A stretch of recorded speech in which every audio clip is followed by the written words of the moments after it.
Hey everyone, this is Kim O'Neill from the Every Day's a New Day podcast and live show, and you're listening to the Going North podcast with the hilarious Dom Brightman. Be sure to subscribe to his show so you don't miss any episodes, and remember, every day is always a new day.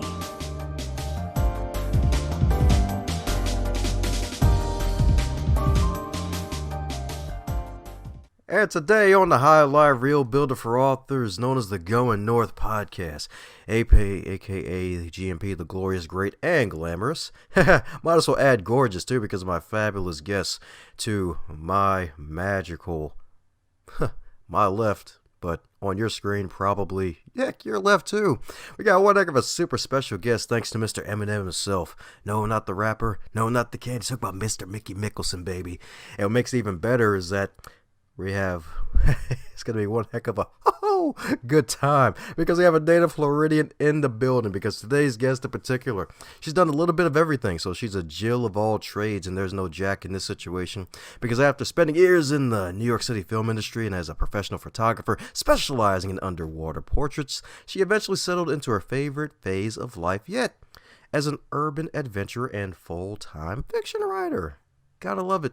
From hopping trains across the U.S. to crewing a sailboat on a transatlantic crossing, from mushing dogs on a Canadian dog sled to unwittingly hiking Mount Washington, which according to her, as a native Floridian, is a big deal. She's been lucky enough to have incredible adventures with all kinds of real-life characters. She currently lives in her favorite South Florida neighborhood, surrounded by palm trees, peacocks, and a few wild kids, one wild husband, so she's off the market, folks, and a handful of incredible family and neighbors. So let's give it up for Miss SL herself, Miss Sensational and Lovely Stephanie Lavigne. How you doing today, Steph? Hey, Dom. It's so great to be here. Thank you so much for having me. I am ready to hang out with you. Oh yeah, that's right. We get to be a random outfit today. We're hanging on some random coat hangers today. It's going to be great. Love it. That's right. I told her she's going to be in for it. I'm known as the Colonel in the Corny Joke Kingdom. The man with 1,001 corn-cobbed corny jokes. That's great stuff. I grew up with a dad with a ton of dad jokes, so I am ready for you. Yes, indeed. Yes, indeed. That's right. She's ready like all the Freddys. That's right. Like all the magical Freddys. Except for maybe Freddie Jackson, but that's a whole different story. But my goodness, as with all introductions, you know they're not allowed to be 97 days long. So mind filling in any cavities I missed about the sensational Stephanie? Let's see. You pretty much ran the gamut. You did pretty good there. I think the only other thing is that I secretly wrote romance novels for coming up on 5 years now, before I have recently come out as my own person with my own face and started writing mysteries under my own name. So I have written a lot, and it's almost like a second, well, I probably shouldn't say that, second coming out, a rebirth of me, of starting again in some ways, doing mystery with my own name, and that's what I'm doing now. So that's Woohoo! That's right. It's a coming out party, y'all. That's right, mysteries. That's right. Yes, it is. So my goodness, so what led to the switch? I always knew I was going to, or I'd always planned to write mystery. And when I got into the game of writing, I took a romance course, which was amazing, but I figured, I'll learn everything I need to know about the business through romance, because that's what was being offered. And I felt very pulled towards that program. And I'll just apply it after I know towards mystery, which was kind of ridiculous, because now I know a lot about romance, and I actually really love writing romance. I'm still going to be writing some of my sweet romance books under one of my pen names, and I basically have just finally been brave enough to go into mystery as well and come out as myself. And, so it was a plan all along. It just took way longer than I originally thought, as do many things. Oh yeah, that's right. We all have plans till we get punched in the face, and we always sometimes underestimate what we can do in a short amount of time, and then overestimate what we can do in a long amount of time. Heck, even what's easy to do is what's easy not to do. Yep. It is. It's amazing what we're all capable of. And yeah, agreed. Oh, okay. Alrighty. There you go. That's right. Name it and claim it. So what helped you to really find that inner confidence? Was it something like Dark Night of the Soul? Where it's like you looked within yourself like, hey, I took an underwater photography picture of myself. I took an underwater selfie. And I'm like, oh, wait, that was the other side of me. It's like, oh, she drowned. Now it's the real me coming out. Yeah, that was exactly what happened. No.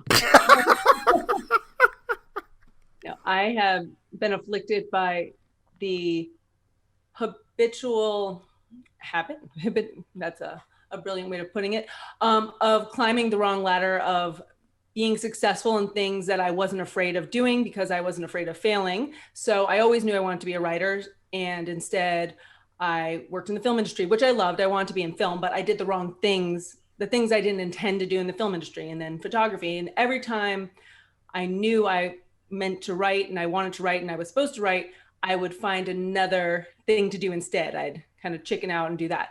And then it was really a great revelation when I started writing, and I had a lot of anonymity with my pen names. And that was very, very helpful for finally doing the thing that I had always planned to do, and I knew I needed to do, and I knew I wanted to do. And there was no question about that. But of course, I was probably too scared to do. And so I just learned the business because I knew that was incredibly important, and I could write books under pen names while I studied the business. So now I had gotten to a point where I know so much about the business side. And so I talk to myself on a daily basis, where my sort of fragile human ego that's writing a story that's a mystery is like, oh no, whatever, the hurdle of the day is, oh, this is terrible, or whatever it is. And then the business side can come in, that's been doing the romance for so long, and say, no. If I was publishing these books the way I normally do, like, you're being ridiculous. Just get over that. I have two little friends, the critic and the advocate, who helped me through. And, but I definitely came to a point where I realized if I don't start doing it now, it's just that sort of when am I going to do it? Because now is the time. I'm going to have to start from the ground floor in some ways in the mystery genre, even though I know writing so well and I know publishing so well to an extent. At this point, I've grown so much, but I have to start over in so many ways because it's a whole new genre and there's so many specifics with it. So I just finally, I guess, got brave and forced myself to set a date. And I said, by my birthday's in February. So this last one, I said, okay, I'm going to put something online. And then I had this big ornate plan of what I was going to post online. And then the day came. And of course, because I have 3 children and I work all day long as a writer, but I had ended up sitting in my car and typing out a random post and finding a picture that was ridiculous and just putting it up. And I was like, there it is, guys. This is what I do. I am out there and I am a writer, and everyone knows it now. And I better start running to live up to this new goal. And so. There you go. That's right, conquering that inner self, the inner little Steph who was trying to hold you back, the scared Steph. That's right, now she's superhero Steph. Oh, bad Steph and superhero Steph for sure. Yeah, that's right. That's right indeed. And that's really good that you figured out that you're on the wrong ladder for your own life, because sometimes it takes people a long time to figure that out. And sounds like you figured it out just in time while you still have your youth. Thank you. But, and even like I said, I figured it out time after time after time. I'm someone who goes in and does the work and loves personal development and loves to take a step back. And even I continued to derail myself. So you just realize how easy it is to do that. And that's why we have to support each other and help each other to move forward and move towards all of our dreams, because they are all worthwhile. And you will feel so much better when you're doing the thing you're supposed to do. That's what I'm talking about indeed. So backtracking with my wonderful listening abilities and sometimes delayed thoughts, I remember you saying that you were studying the business under your pen name. So what are 2 major things that you learned about the business that a lot of people get wrong when it comes to book publishing? Oh, geez. Number one is that you need to just put out books. I like to think of it like if you think of yourself as a writer, you own a writing business and you have to hire yourself to write books. That is one part of it. And it feels like a huge part, but it's kind of a tiny part.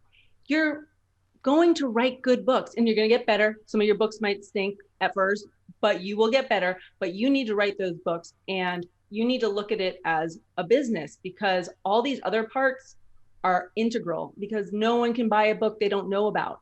And that's one very large thing. So learning marketing or getting out there, whether it's finding a very small tribe or getting everywhere and becoming a advertising genius, no matter what, you have to realize that the writing of the book is a relatively small part. So that was one thing. And the other big takeaway, I think, is that no one is really going to read your first book. And I don't mean that in a bad way. I mean it in a sort of freeing way, even though it can feel overwhelming. With all my pen names, where I have tons and tons of books, I had to put out a lot of books to build momentum, because no one knows who you are. Not because you're terrible, not because of anything other than, imagine going to a grocery store and are you going to seek out some one tiny product like on a lower shelf hidden back in a dusty section of a specialty? Like, no, you're going to be blinded. If you go to a bookstore, there's millions of books. And so you just need to keep producing and realize it kind of takes the fear away of knowing that maybe no one will read your first book. And they will, of course, eventually, but you're going to be 5 books in. Like, start broadening your mental scope of what you're going to do. And so you won't get so hung up on that book. All of us do. We want this to be, the opus, the perfect thing. Oh, it has to define me as an author. Every single thing. I've done it. Like, we all do it. But it's like, no, like, even your mom probably won't read it because she does not have time. Like, it's okay. Just move forward. People will read it and they will love it, but not at first. Don't get hung up on it. So those are 2 big ones for me. There we go, 2-pack ab, goodness indeed.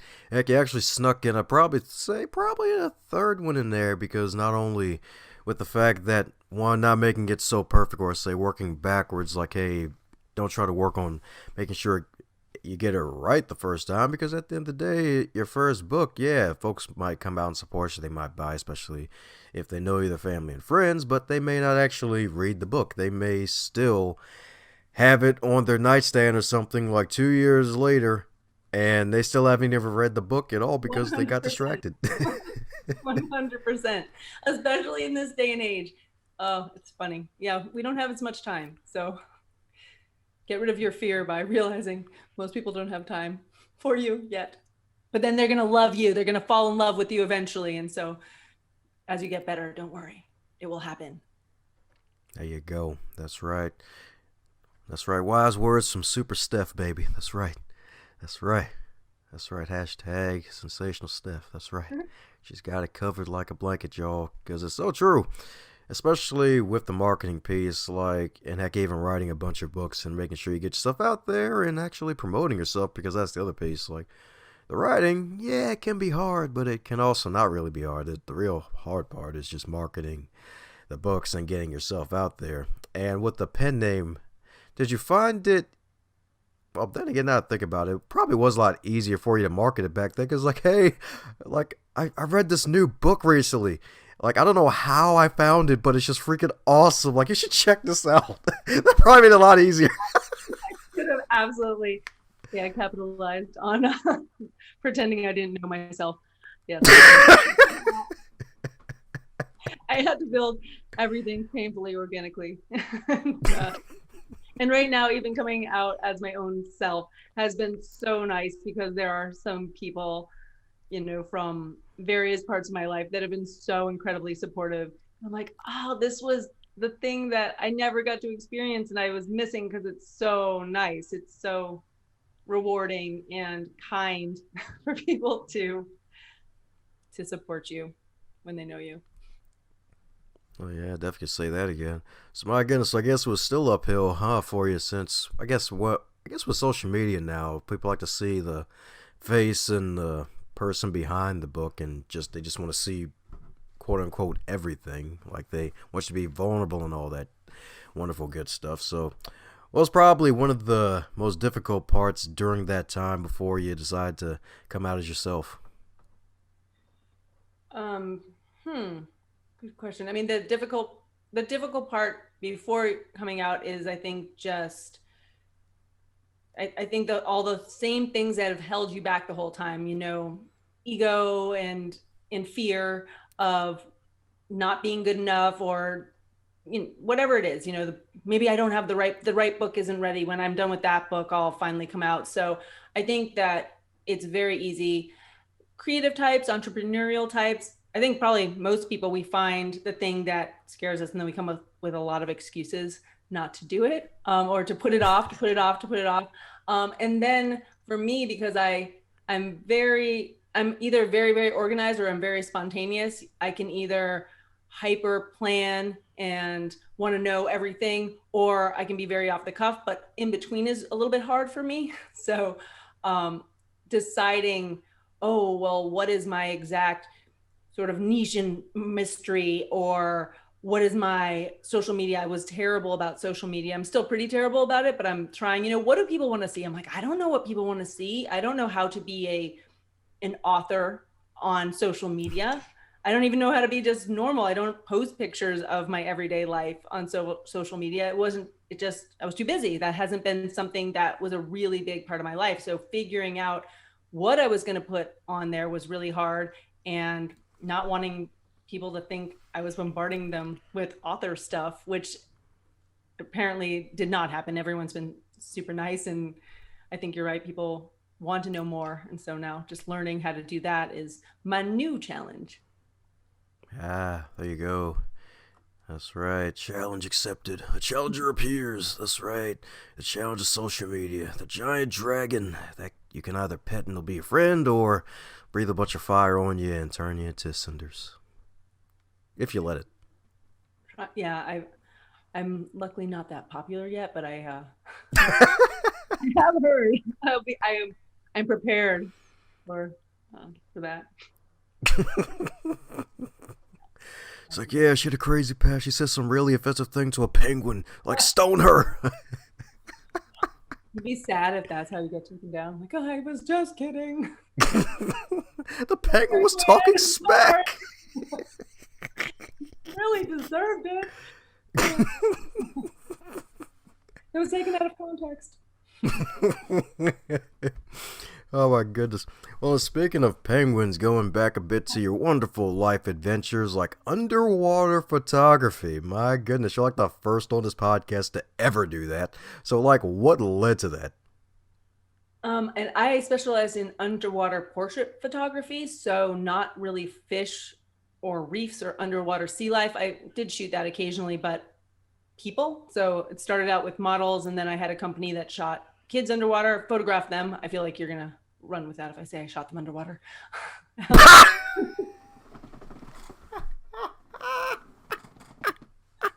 must beware with you. Yeah, go ahead, keep going. I knew that I was ready. I needed to leave the film industry, even though I loved it. I knew that I needed to be doing creative work again.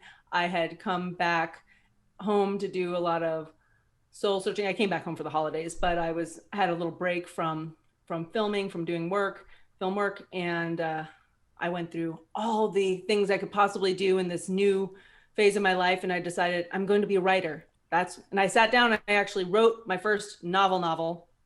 And then at the end of that, I instead looked up and said, oh, instead I'm going to become an underwater portrait photographer, which was kind of random. And then I did that because I had access to photo equipment, and it just seemed like a more reasonable plan, which was not. It was not, even though I did really well and I had to buy housing. I didn't know anyone who was an underwater photographer, but I'd been a swimmer, I'd been a water polo player, I'd been a lifeguard, I'd been a swim instructor. So water was a natural thing for me. And so when I looked at photography, I thought, well, how can I make that more fun for me? And so those two ideas came together. And then I spent the next very many years doing that all day long, and architectural photography as well. Those two very random things. Ah, my goodness.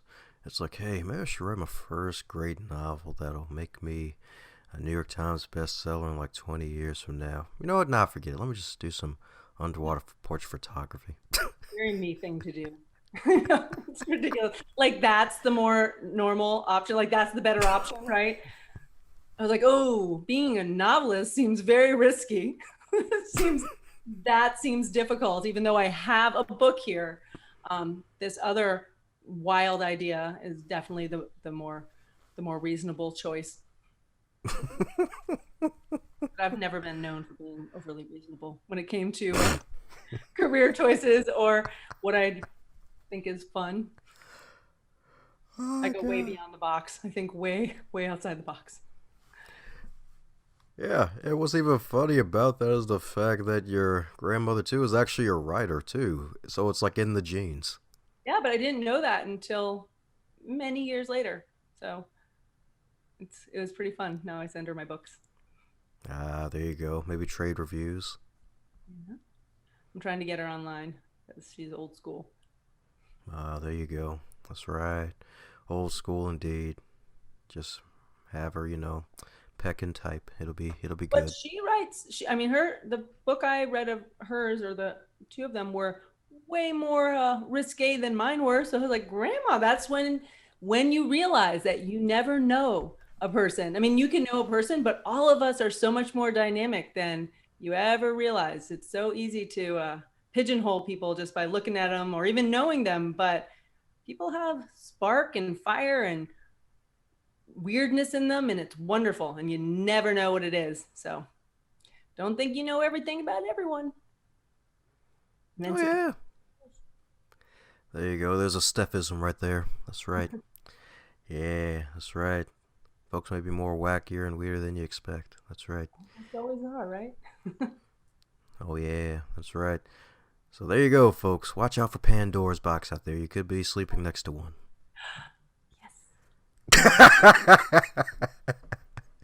That's right.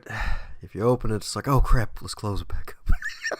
But you have to choose your friends wisely. You can only get to know so many people well because they all have a lot to unpack and a lot to provide to you. So that's why I only have a couple very good friends, because I know all their weirdnesses. It's wonderful, but kind of the best way. Ah, there you go. The WW, their wonderful weirdness. Gotta love it. Yeah. Yes, indeed. Yes, indeed. So, my goodness, so running away from your dreams, like, was there any other moment in your life where you decided to run away even further from your eventual destiny of becoming a writer? Oh, I feel like I have always done probably a version of a two step forward, one step back. I'm very, very focused on the pursuit of happiness and the pursuit of learning and growing. But I will kind of get towards a thing and then, ebb and flow, unfortunately. I mean, it's not unfortunate in that I've learned so much and I've had so many cool and amazing experiences, but I think that that has definitely been one of my things to overcome in life is knowing what I want and then taking that hard left to something that's equally difficult or equally challenging or equally creative, but just not my thing, and just why? And so trying to course correct over the years. And it's definitely something I was plagued with doing to myself for the longest time. And I finally feel like now I've gotten there, at least career wise. And there's still life things that I'm doing the same thing with, where I don't do exactly what I want to do or live exactly the way I want to live. But, we can only do so much. I'm very thrilled and happy and proud that I've finally at least done it with my career and my work, because even on the hard days, I still feel really good, like I'm in the right place. Where before I'd be like, oh my gosh, I need to figure out what am I doing with my life? And that was a question for so many years, even when I had super cool careers that everyone loved and I was known for, and people thought, wow, how could you not love that career? You're doing something so interesting. But deep down, I knew it wasn't the right thing for me. And that's hard to live with, even though you're privileged and you're lucky and thankful to be doing it. But if it nags at you, eventually you gotta, or hopefully you can find a way to get past your own self, that bad stuff. Oh yeah, that's right. That self-sabotage is real. My goodness, like if we didn't do that to ourselves, imagine how far we could be further in life if we didn't get. 100%. Yeah, yeah. So out of curiosity, since we're doing this on video, is that the reason why you have this lovely tattoo that looks like a compass on your wrist? Yes, I guess I don't I don't talk about tattoo meanings often, but when I did get it, I had the idea to, and I was very young. I always wanted to remember where I came from, and I always wanted to remember where I was headed. And so I guess I've kind of used that as a guiding light this whole time. So I think I kind of do that. I always try and respect and own and enjoy the things I've done, even when they were not the best ideas, but I try not to regret them. And I've always tried to look ahead and say, even if you're doing this, don't forget you want to be this person or this kind of person or live this kind of life. And you're going to get there somehow, some way. Never forget who you are or what you want. There you go. Never forget who you are, what you want. Yes, indeed. That's right, indeed.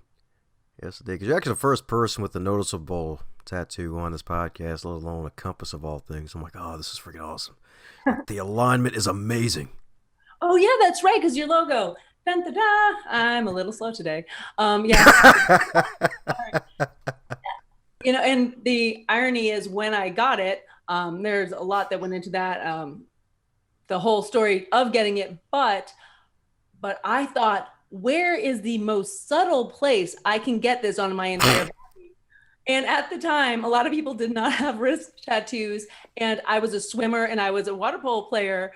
And so I was always some version of naked, and I was from Florida where we don't wear a lot of clothes. So I'm thinking, oh, my back, nope, you're going to see that because my whole body. And I thought, I can wear a wristwatch or a bracelet. And it turns out I cannot cover this with a wristwatch or a bracelet very well. I was like, well, if I was wearing an arm cuff, perhaps, but short of that, it turned out to be a very obvious place. Yeah, definitely very obvious. But hey, better than the lower back, I'll say that much. Yeah. It probably at the end of the day was the right decision, but yeah. My head tattoo, my head compass, or my neck. There you go, on the back of the neck where the hair stays long. It's like, oh yeah, it's hidden. Yeah, only thing is if you're trying to look back on it for remembering something special, if it has a extra deeper meaning, it's like, oh, I can't see it. I can't even see it in the mirror, darn it. Yeah, you can't. To me, it was that I need to look at it and it's going to remind me of my true north, and I had a pixie cut back then. So I was like, oh, you'll see that anyway. But yes, sometimes artwork or things like that, I think they always should be for you, but it was definitely very much for me in my young rebellious stage, but at the same time rebelliously knowing that I was still myself. So I always thought you have to live with the things you do. So if you can live with this when you're an old lady, I used to picture myself dancing at like a fancy ball with this tattoo, and I was like, are you going to be okay with that? I said, yes. Okay, then you can do it. So you got to live with your choices. You can say that again. That's right. Especially if you have to get it re-inked down the road, from what I hear for some people. Or lasered off if it were my parents' choice. My dad still likes to remind me, he's like, that technology has come very far, that laser removal. Oh man, it's like, no, it's like, come on, you had the perfect canvas, why ruin it? You have to take that as a loving thing.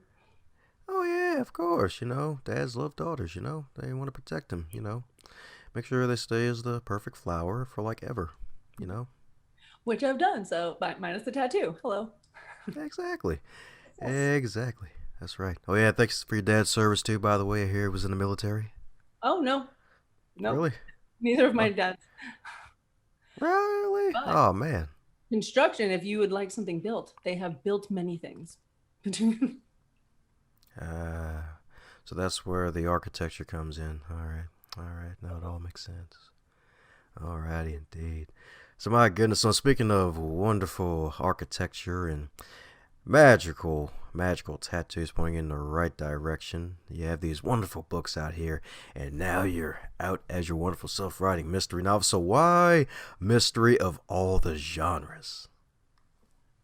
I don't necessarily have a great answer for that, other than that is what I read, I guess, mostly for fiction. And I didn't realize I loved mystery until I kind of realized what I do a lot of audio books that were audio tapes and CDs and audio. So what I'm listening, I usually say I was listening to that rather than I was reading that, but I own a lot of books, so I do love books. Do not get me wrong, but yeah, my mom, I think, always really liked mystery, and without realizing it, at some point, my sort of pleasure reading was Edna Buchanan or Carl Hyacin and or Sue Grafton, these series. And even when I was a photographer, I would sit and edit for 12-hour stretches sometimes, and I would just listen to book after book after book.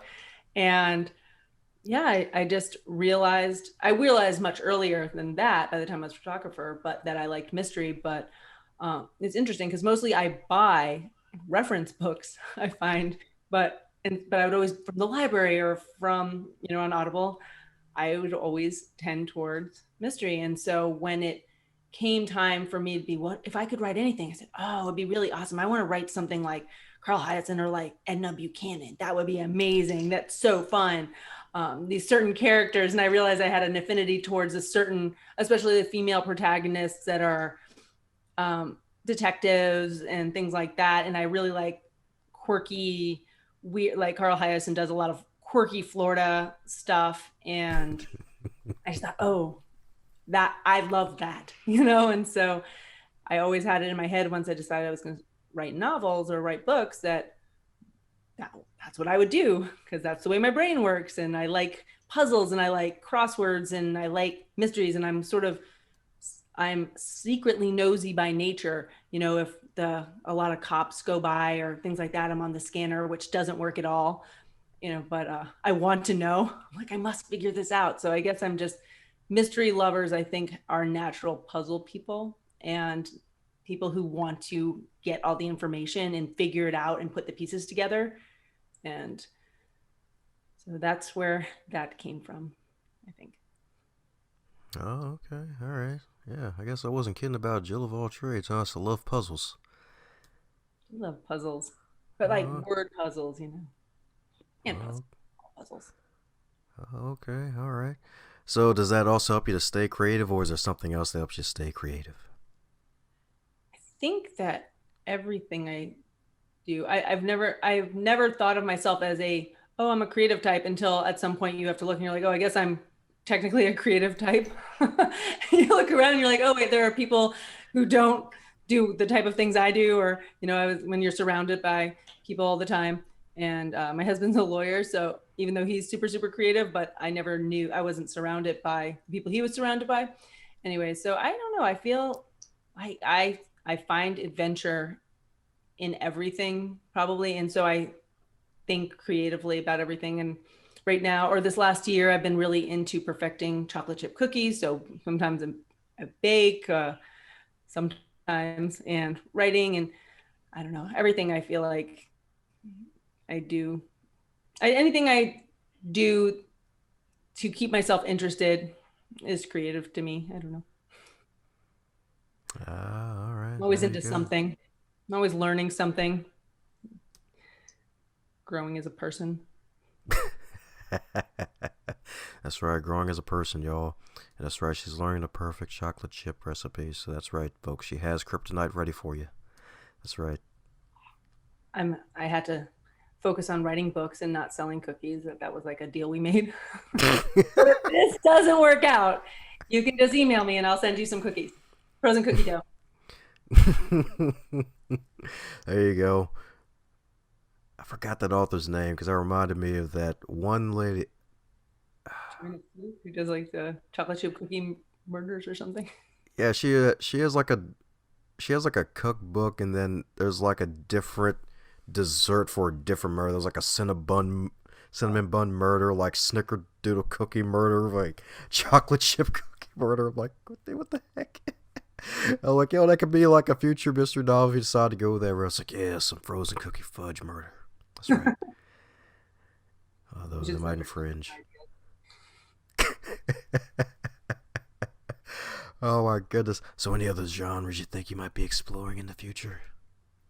I have explored quite a few, so I feel like in romance I have written in several subgenres, and now with mystery, I think I'm going to probably explore. I think I'll probably end up exploring a lot of the mystery subgenres because it's really hard to know when you start out. Like you think you're one thing, and so currently it is mystery, but I think that's such a huge broad umbrella topic that we'll see where I land as far as 5 years from now. I might be in a slightly different area, but I don't know. I'm exploring the mystery genre because it is vast.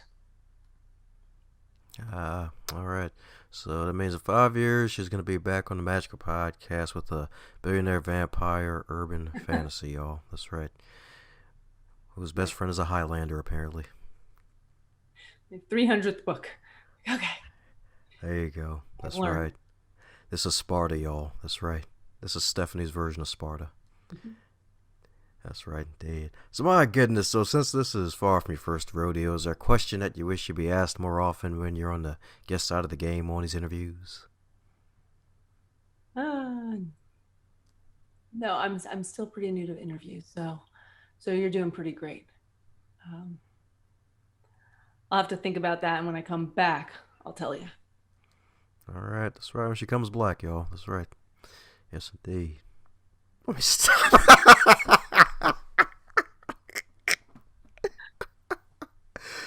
Yep. Yep. That's right. Bad jokes all around. That's right. Plus, you mentioned chocolate chip cookies, so, it made me think of random stuff. It's actually kind of funny how this podcast works. Like every time, it's almost like every time it's like a Young Jeezy mixtape. There's always food mentioned in an interview somewhere. All of our minds flew back to the same thing. And you can't talk to creative people without being so random. And we're writers, half of us. We're writers. We're really good at writing, and talking is sometimes not our wheelhouse. I talk a lot, but I realize that I need to be better at talking, talking with purpose. I know a Toastmasters club. A lot of them. Feel free to join one when the kids are sedated through chocolate chip cookies. I do need. I'm glad you reminded me of that. I actually looked into that maybe 2 years ago, and now you'll be credited if I become a Toastmaster master. I'm Uh, pretty sure that's probably the title that they get. oh, yeah, that's right. AKA top bread warmer. That's right.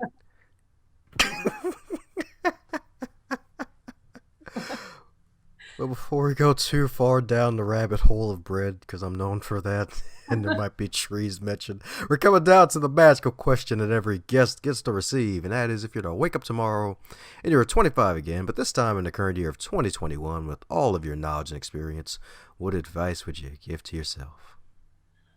Ooh, wow. I wish I could do that.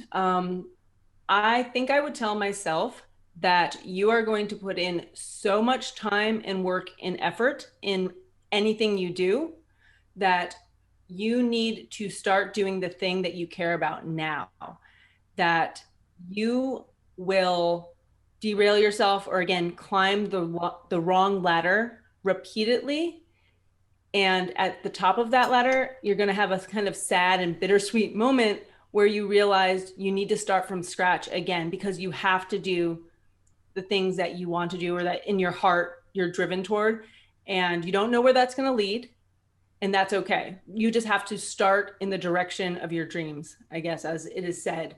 And you need to start now because you have so many lessons to learn and so many ways to grow that you're going to start at the bottom whenever you finally realize that you have to do that. And you're eventually going to get to where you have to do that. So start now.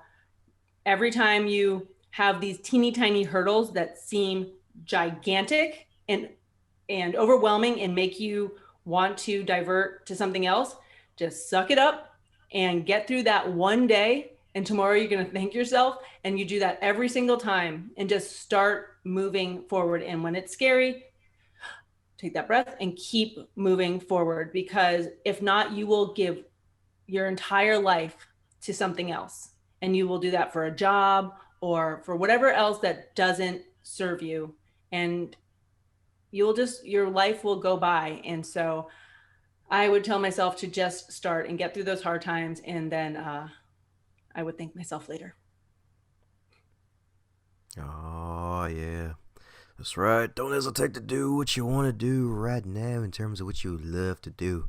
That's right. Write that book. Start a family. Climb Mount Everest. Do some underwater photography. Actually, dumb question. Have you ever taken a picture of someone doing some underwater basket weaving? I have taken a picture of someone doing underwater basketball, which is surprisingly hard. That's not surprising. It is definitely it was for a stage shoot. Someone who was really big into basketball.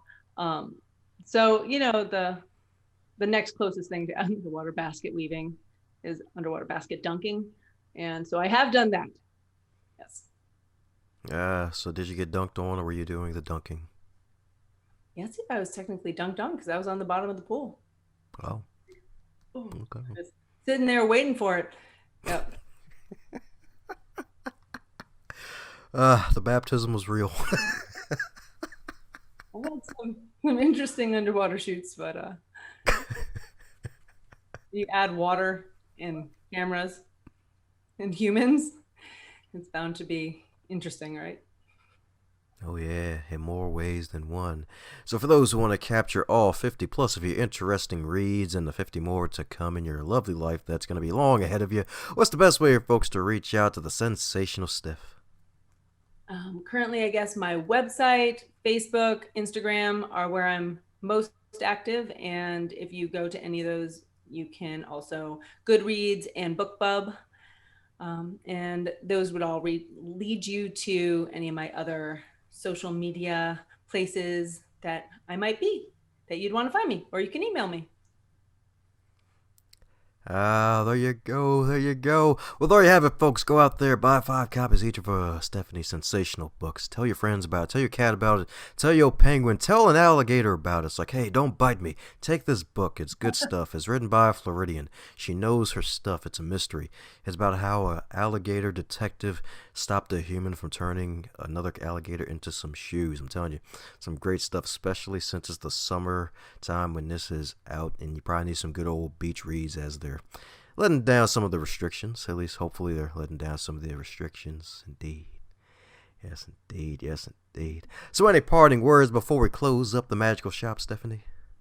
Just thank you so much for having me. All of the readers, friends I have are awesome. Humans are awesome. You're awesome. Everyone feel awesome today. Listen to this, feel inspired, go out and follow your dreams, no matter how teeny tiny or ginormous and impossible they seem. Dom will help guide you along the way with his compass.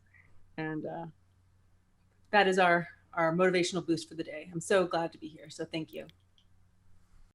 How's it going, you super special, awesome human? Since you made it to the end of this episode, it looks like you really enjoyed yourself. Since you enjoyed this episode, be sure to share it with at least 3 people in your network and tell them what you really liked about this episode. Heck, even shoot myself or the guest an email and let them know what you liked most about this interview, so that way they can stay inspired to keep pushing out great work.